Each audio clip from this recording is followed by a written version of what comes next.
안녕하세요. DK입니다. 지금까지 우리는 식에서 다항식, 수에서 복소수를 배웠습니다. 이제 우리는 등식과 부등식을 볼 것입니다. 여기서는 다루는 내용이 많아 우선 정리가 필요합니다. 등식과 부등식에서 무엇을 배우고 이렇게 배우는 것들은 어떠한 관계가 있으며 수와 식에서 배운 것과 등식과 부등식에서 배우는 것이 어떻게 다른지 여러분의 머릿속에는 확실히 가지고 있어야 합니다. 이러한 구조가 없으면 그냥 계산은 할 수 있어도 수학을 확실히 이해하며 새롭거나 응용된 문제에 대응하기 어렵습니다. 등식과 부등식은 서로 다른 단원이지만 둘은 유사한 점이 많기 때문에 우선은 한 번에 놓고 보겠습니다. 등식과 부등식이 무엇인지는 잘 알고 있을 것입니다. 등식은 등호로 좌변과 우변의 식이 연결되어 있고 부등식은 부등호로 연결되어 있습니다. 등호의 등자는 같을 등자로 좌변과 우변이 같다는 것이고 여기에 아니 부자를 붙여 좌변과 우변 중 한쪽이 크다는 것을 나타내는 기호가 부등호입니다. 등식과 부등식은 우리가 지금까지 본 수와 식과 어떻게 다를까요? 우리는 다항식과 복소수에서 수와 식에서는 연산이 중요하다고 했습니다. 그래서 상당 부분을 사칙 연산, 즉 덧셈, 뺄셈, 곱셈, 나눗셈에 할애하였습니다. 연산은 주어진 식을 계산해서 등호 후에 어떤 값이 나오는지 구합니다. 그런데 등식은 이미 등호가 나와 있습니다. 그러면 등식에서는 무엇을 구해야 할까요? 우선 다음 예시와 같이 좌변과 우변은 복잡한 식이 나올 수 있습니다. 좌변과 우변 안에서만 식을 정리하는 방법으로 지금까지 배운 식의 연산을 이용합니다. 하지만 등식과 부등식에서는 이미 등호와 부등호를 사이에 두고 양변에 항들이 있기 때문에 좌변의 항을 우변으로, 우변의 항을 좌변으로 이동하는 경우도 있습니다. 이렇게 항을 이동하는 것이 이항입니다. 그래서 등식과 부등식에서 맨 처음 배우는 것이 이항입니다. 참고로 이항의 이는 이동할 때 이와 같습니다. 항을 이동한다는 것으로 항을 좌변에서 우변으로, 우변에서 좌변으로 이동하는 것이 이항입니다. 이항은 다음의 등식의 성질을 이용합니다. 첫 번째, 두 번째는 양변에 같은 수나 항을 더하거나 빼도 등식이 성립한다는 것이고 세 번째와 네 번째는 양변에 같은 수나 문자를 곱하거나 나눠도 등식이 성립한다는 것입니다. 이 성질을 이항에 이용해 보겠습니다. 다음 예시에서 첫 번째 등식의 성질을 이용해 보겠습니다. 주어진 식에서 좌변에 x만 남기기 위해 양변에 2를 더해 보겠습니다. 그러면 좌변에 마이너스 2는 사라지고 우변에 플러스 2가 생기죠.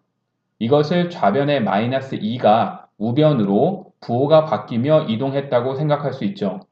이렇게 첫 번째, 두 번째 성질에서 덧셈, 뺄셈이 있는 항을 이항하면 부호가 반대로 바뀌게 됩니다. 다음은 세 번째 성질을 이용해 보겠습니다. 분모에 있는 2a를 없애 x만 남기기 위해 양변에 2a를 곱해 보겠습니다. 그러면 좌변에서 2a가 약분되고 x만 남습니다. 이것을 좌변의 분모에 있는 즉 나누기 2a가 곱하기가 되어 우변으로 이동했다고 생각할 수 있죠. 이렇게 세 번째, 네 번째 성질에서 곱셈, 나눗셈에 있는 수나 문자를 이항하면 곱셈은 나눗셈이, 나눗셈은 곱셈이 됩니다. 이러한 방식으로 이항합니다. 이를 정리하면 다음과 같습니다. 덧셈과 뺄셈으로 연결된 항이 등호를 넘어갈 때는 부호를 바꿔주면 됩니다. 곱셈으로 연결된 수나 문자를 이항할 때는 나눗셈으로, 나눗셈 또는 분모에 있는 수나 문자를 이항할 때는 곱셈으로 바꿔주면 됩니다. 이항을 하는 이유는 한쪽 변에 우리가 알고자 하는 문자만 남기거나 원하는 항들을 한 곳에 모아 계산을 쉽게 하기 위해서입니다. 그래서 등식과 부등식을 풀 때 가장 중요한 것 중 하나입니다. 또한 등식의 성질에서 알아야 할 것은 양변을 0으로 나누는 것은 수학에서 절대 있을 수 없습니다. 만약 0이 아닌 수 a를 0으로 나누었을 때 b가 된다고 하면 이를 곱셈으로 바꾸면 b 곱하기 0은 a가 되어야 합니다. 그런데 b 곱하기 0은 0이고 a는 0이 아니므로 둘이 같을 수 없죠. 이렇게 모순이 생기게 됩니다. 수학에서는 절대 0으로 나누는 것이 없다는 것을 꼭 기억하시기 바랍니다. 처음 질문으로 돌아가 등식과 부등식은 무엇을 구하는지 보겠습니다. 등식과 부등식은 그것이 무엇이냐에 따라 문제에서 구하는 것이 달라집니다. 다음에 등식과 부등식의 구성을 보며 이것을 알아보겠습니다. 우선 등식은 다음과 같이 항등식과 방정식으로 구분됩니다. 항등식은 어떠한 x값을 대입해도 성립하는 식입니다. 따라서 x를 구할 필요가 없죠. 항등식은 주어진 식이 항등식이 되기 위한 개수를 구합니다. 이것은 앞에서 다항식의 나눗셈에서 본 내용이죠. 방정식은 특정한 x값에서 등식이 성립하므로 그러한 x값이 궁금하겠죠. 따라서 방정식은 주어진 식을 만족하는 x값을 찾는 것입니다. 방정식에서 식과 미지수가 여러 개 나오는 경우를 연립방정식이라 합니다. 연립방정식이 조금 더 확장된 부정방정식이라는 것도 있습니다. 연립방정식 역시 여러 개의 식을 동시에 만족하는 x값을 찾는 것입니다. 부등식도 비슷합니다. 등식에서 항등식이 있다면 부등식에서는 x의 값에 상관없이 항상 성립하는 절대부등식이 있습니다. 절대부등식은 해당 부등식이 항상 성립한다는 것을 증명하거나 이 절대부등식을 이용해 특정한 식의 최대값, 최소값을 구합니다. 등식에서 방정식이 있는 것처럼 부등식에서 성립하는 x값의 범위를 찾는 조건부등식이 있습니다. 연립방정식처럼 여러 개의 부등식이 나오는 경우 연립부등식이라 합니다. 연립부등식은 동시에 여러 부등식을 만족하는 x값의 범위를 구합니다.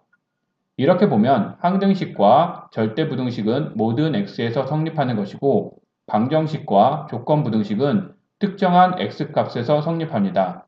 그리고 둘 다 여러 식으로 계산하는 연립방정식, 연립부등식이 있습니다. 이렇게 유사한 점이 많이 있고 실제로 계산도 비슷한 방법으로 합니다. 그리고 여기서는 x를 구한다고 얘기했지만 정확히는 미지수를 구한다고 해야겠죠. 우리는 미지수 x에 익숙하기 때문에 우선 x라 썼습니다. 하지만 문제에서 미지수가 x로 나오지 않는 경우도 있죠. 문제에서 x에 관한 방정식이라 하면 미지수 x의 방정식입니다. 만약 모든 y에 대해 등식이 성립한다고 하면 이 식은 y에 관한 항등식입니다. 만약 부등식에서 지혜값을 구하라고 하면 지혜값의 범위를 구해야 하는 조건부등식입니다. 이렇게 어느 것이 미지수이고 방정식인지 항등식인지 등을 확인하는 습관을 들이시기 바랍니다. 우리가 등식과 부등식에서 배우는 것은 다음과 같이 3개 단원으로 구성되어 있습니다. 이 중 등식 단원을 먼저 보는데 우리는 다항식의 나눗셈 단원에서 항등식은 이미 봤습니다. 따라서 다음 시간부터 방정식의 풀이를 보도록 하겠습니다. 여기서는 다항 방정식인 1차 방정식, 2차 방정식, 고차 방정식의 풀이 방법을 하나씩 보고 2차 방정식의 판별식과 근과 계수의 관계를 추가로 보겠습니다. 다음으로 연립 방정식에 대해 보도록 하겠습니다. 감사합니다. 저는 DK였습니다.